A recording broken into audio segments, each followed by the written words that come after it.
നമസ്കാരം. സോഡിയാക് മീഡിയയിലേക്ക് എല്ലാ പ്രേക്ഷകർക്കും സ്വാഗതം. 2024 ജനുവരി മാസം രോഹിണി നക്ഷത്രക്കാർക്ക് ഗുണമാണോ ദോഷമാണോ എന്ന് പരിശോധിച്ച് നോക്കാം. കാരണം ഒരു പുതിയ വർഷം തുടങ്ങുകയാണ്, പുതിയ മാസമാണ്. ഈ മാസത്തിലെ രോഹിണി നക്ഷത്രക്കാരെ സംബന്ധിച്ചിടത്തോളം ഉള്ള അവസ്ഥ കഴിഞ്ഞ മാസത്തേക്കാൾ കുറച്ചുകൂടി അനുകൂലമായിരിക്കുന്ന ഗുണഫലങ്ങൾ അനുഭവിക്കാൻ യോഗമുണ്ടോ എന്നുള്ള രീതിയിൽ നോക്കുന്ന സമയത്ത് രോഹിണി നക്ഷത്രക്കാർക്ക് ജനുവരി മാസത്തിൽ 12-ൽ വ്യാഴം സഞ്ചരിക്കുന്ന സമയമായത് കാരണം കൊണ്ട് ഇത്തിരി ദൈവാധീന കുറവുണ്ട്. എന്നാൽ വീട് വിട്ട് അന്യദേശത്ത് നിന്ന് തൊഴിലെടുക്കുന്നവർക്ക് അനുകൂലമായിരിക്കുന്ന ഗുണഫലങ്ങളാണ് അനുഭവിക്കാൻ യോഗമുള്ളത്. കാരണം 12-ാം വ്യാഴമാണ്. അപ്പോൾ 12-ാം വ്യാഴക്കാരെ സംബന്ധിച്ചിടത്തോളം കയ്യിലേക്ക് വരുന്ന ഭാഗ്യം കൂടി നഷ്ടപ്പെട്ടു പോകാനായിട്ട് യോഗമുള്ളൊരു സമയമാണ്. പ്രത്യേകിച്ചും ശ്രദ്ധിക്കേണ്ടത് ധനനഷ്ടം പോലെയുള്ള കാര്യങ്ങൾ, കളവ് പോവുക, കൈമോശം വന്നു പോവുക മുതലായിട്ടുള്ള രീതിയിലൊക്കെ വിലപിടിപ്പുള്ള വസ്തുക്കൾ നഷ്ടപ്പെടാതെ ഇരിക്കാൻ ശ്രദ്ധിക്കേണ്ട ഒരു മാസമാണ്. കണ്ടകശനിയുടെ ഒരു ദോഷം കൂടി ഉള്ളത് കാരണം കൊണ്ട് വളരെ ഉത്സാഹത്തോടുകൂടി പ്രവൃത്തിയെടുത്താലും ചിലപ്പം ഫലം കിട്ടുന്ന സമയത്ത് പ്രതീക്ഷിക്കുന്ന രീതിയിൽ സാമ്പത്തിക നേട്ടമുണ്ടായില്ല എന്ന് വരാനുള്ള സാധ്യതയുള്ള ഒരു മാസമാണ്. അത് കാരണം കൊണ്ട് അയ്യപ്പ ക്ഷേത്രത്തിൽ നീരാഞ്ജനം വഴിപാട് ചെയ്യാനായിട്ട് മറക്കരുത്. നീരാഞ്ജനം വഴിപാട് ചെയ്ത് കണ്ടകശനിയുടെ ദോഷം മാറിക്കഴിഞ്ഞാൽ ശശമഹായോഗത്തിൻ്റെ ഗുണം കിട്ടാനായിട്ട് യോഗമുണ്ട്.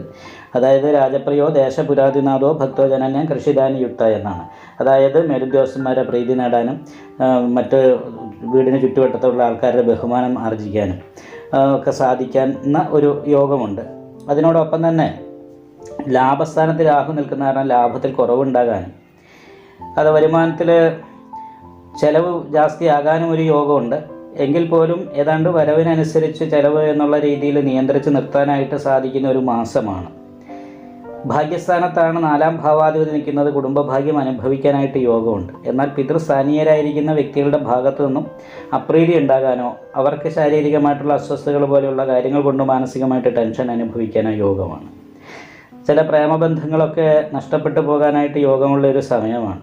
അപ്പോൾ കാമുകന്മാർ തമ്മിൽ ചെറിയ അഭിപ്രായ വ്യത്യാസം പോലുള്ള കാര്യങ്ങളൊക്കെ ഉണ്ടാകാതെ ഇരിക്കാനായിട്ടും അഥവാ ഉണ്ടെങ്കിൽ എടുത്തിയാട്ടം പോലുള്ള കാര്യങ്ങൾ കൊണ്ട് അത് നഷ്ടപ്പെടുത്താതിരിക്കാനും പ്രത്യേകം ശ്രദ്ധിക്കേണ്ട സമയമാണ്. കാരണം എന്താ വെച്ചാൽ ലഗ്നാധിപതി നല്ലത് എന്ന് വിചാരിച്ച് ചെയ്യുന്ന കാര്യങ്ങൾ തന്നെ ചില സമയത്ത് ദോഷമായിട്ട് മാറാനുള്ളൊരു സാധ്യത കൂടിയുണ്ട്. കാരണം എന്താ വെച്ചിട്ടുണ്ടെങ്കിൽ 17-ാം തീയതി ശുക്രൻ അഷ്ടമത്തിലേക്ക് മാറും. അപ്പോൾ ചന്ദ്ര ലഗ്നാധിപതിയായിരിക്കുന്ന ശുക്രൻ അഷ്ടമത്തിൽ പാപയോഗത്തോടു കൂടി വരുന്ന സമയത്ത് ചെയ്യുന്ന കാര്യങ്ങൾക്ക് തടസ്സങ്ങളും പ്രതിസന്ധികളും ഉണ്ടാകുകയും നമ്മൾ നല്ലത് വിചാരിച്ച് ചെയ്യുന്ന കാര്യങ്ങൾ ദോഷമാകുകയും ചെയ്യാൻ സാധ്യതയുള്ളത് കൊണ്ട് ശ്രദ്ധിക്കണം. അതുപോലെ തന്നെയാണ് ആവശ്യമില്ലാത്ത വാശി, ദേഷ്യം ഇങ്ങനെയുള്ള കാര്യങ്ങളൊക്കെ അതുമായിട്ട് ബന്ധപ്പെട്ടിട്ട് എടുത്തിയാട്ടം പോലെയുള്ള കാര്യങ്ങളൊക്കെ ഉണ്ടാകാതിരിക്കാനായിട്ട് പ്രത്യേകമായിട്ട് ശ്രദ്ധിക്കണം.